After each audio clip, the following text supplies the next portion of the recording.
नमस्कार दोस्तों, एक बार फिर से आपका स्वागत है आपके अपने चैनल एग्री बॉय में।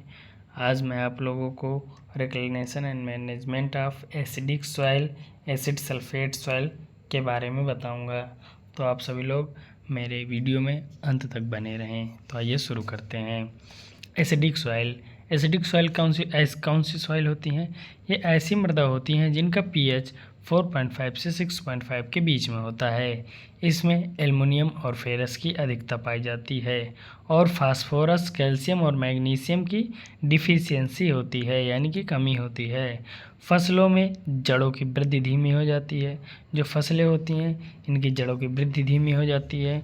और क्या होता है इसमें, जो फसलें होती हैं वो पीली पड़ जाती हैं क्लोरोसिस के कारण। जो फसलों का पीलापन होता है वो क्लोरोसिस के कारण, और जो हरापन होता है वो क्लोरोफिल के कारण होता है। अम्लीय मृदा बनने के जो प्रमुख कारण हैं, अधिक वर्षा के कारण पोषक तत्व होते हैं वो बह जाते हैं। दूसरा कारण अम्लीय उर्वरकों का अधिक उपयोग करना, जैसे कि अमोनियम सल्फेट, इसका अधिक मात्रा में उपयोग करना। कार्बनिक पदार्थों का विघटन, जैसे कि हाइड्रोनियम आयन उत्पन्न होते हैं। वन भूमि का अत्यधिक उपयोग करना। अब हम इसका सुधार के उपाय जानेंगे। नंबर 1 रासायनिक सुधार, नंबर 2 जैविक सुधार, और इसमें फसल प्रबंधन भी करते हैं। रासायनिक सुधार में क्या करेंगे? चूना का उपयोग करेंगे।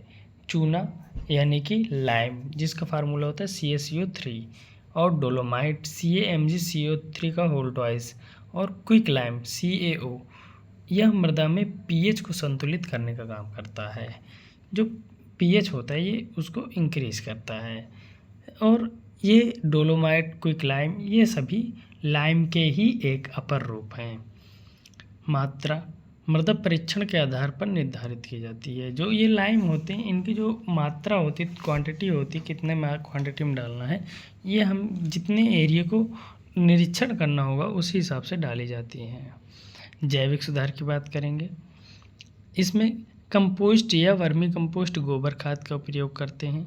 हरित खाद यानी कि ढैंचा और सनई का उपयोग करते हैं। फसल प्रबंधन की बात करेंगे तो अम्लीय मृदा में जो सहनशील फसलें होती हैं, जैसे कि हमने इसके पहले सैलाइन सॉइल के बारे में आपको बताया था, वैसे इसमें भी जो अम्लीय मृदा के लिए सूटेबल क्रॉप होती हैं उनको ही इसमें बोया जाता है, जैसे कि मक्का हो गया, आलू, मूंगफली, अदरक, बाजरा, चाय, ये सारी फसलें अम्लीय मृदा के प्रति सहनशील होती हैं।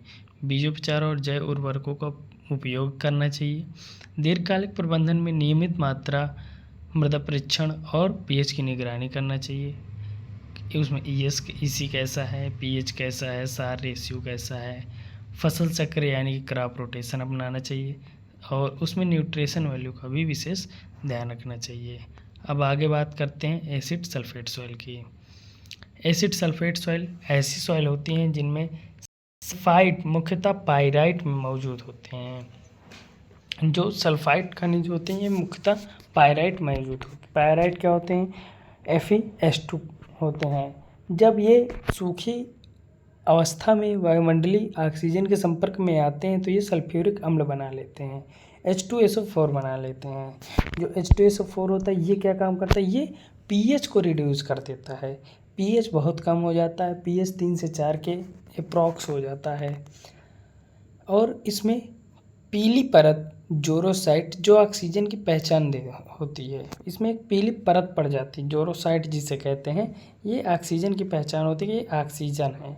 अत्यधिक सल्फ्यूरिक एसिड की उपस्थिति हो जाती है। सल्फ्यूरिक एसिड बनेगा तो सल्फ्यूरिक एसिड ज़्यादा होगा ही। एल्युमिनियम और फेरस की विषाक्तता होती है। विषाक्तता का मतलब अधिकता हो जाती है। जड़ों की वृद्धि रुक जाती है और फसलें मर जाती हैं। इसके बनने का प्रमुख कारण तटीय, दलदली और जल भराव वाले क्षेत्रों में पाइराइट का निर्माण। जब ऐसे क्षेत्र सूखते हैं या जल निकासी की जाती है तो पाइराइट ऑक्सीकरण करता है। यह प्रक्रिया सल्फ्यूरिक एसिड बनाती है। सल्फ्यूरिक एसिड क्या करता है? पीएच को रिड्यूस करता है। भारत में जो एसिड सल्फेट सॉइल है ये कहाँ कहाँ पाई जाती है? केरल के कट्टनाड क्षेत्र में, सुंदरबन डेल्टा कहाँ पर है? वेस्ट बंगाल में, गोदावरी डेल्टा आंध्र प्रदेश में, तमिलनाडु और उड़ीसा के कुछ भागों में पाई जाती है। अब हम इसके सुधार और प्रबंधन की बात करेंगे तो जल प्रबंधन यानी कि मृदा को जल संतत सेचुरेटेड बनाए रखना ताकि पाइराइट का ऑक्सीकरण ना हो पाए। यानी कि सेचुरेटेड का तात्पर्य है कि उसमें पानी की उपस्थिति हमेशा बनाए रखना, जिससे कुछ सूखने ना पाए। सूखेगा नहीं तो ऑक्सीकरण कर नहीं पाएगा पाइराइट। जब ऑक्सीकरण कर नहीं पाएगा तो उसमें सल्फ्यूरिक एसिड बनेगा नहीं। जब सल्फ्यूरिक एसिड बनेगा नहीं तो उसका पीएच रिड्यूस होगा नहीं। तो इसलिए उसमें हमेशा जल संतृप्त ही होनी चाहिए। जल स्तर को ऊपर बनाए रखने के लिए फील्ड जल नियंत्रण प्रणाली का उपयोग करना चाहिए।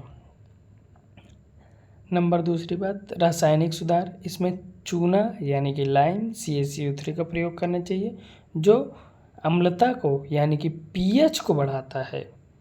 फास्फेट उर्वरकों का उपयोग करना चाहिए, जिससे कि एल्युमिनियम की विषाक्तता कम हो जाती है। जैविक सुधार की बात करेंगे तो इसमें गोबर खाद का उपयोग करेंगे, केचुआ खाद का उपयोग करेंगे और हरी खाद यानी कि नैचा और सनई का भी उपयोग करेंगे।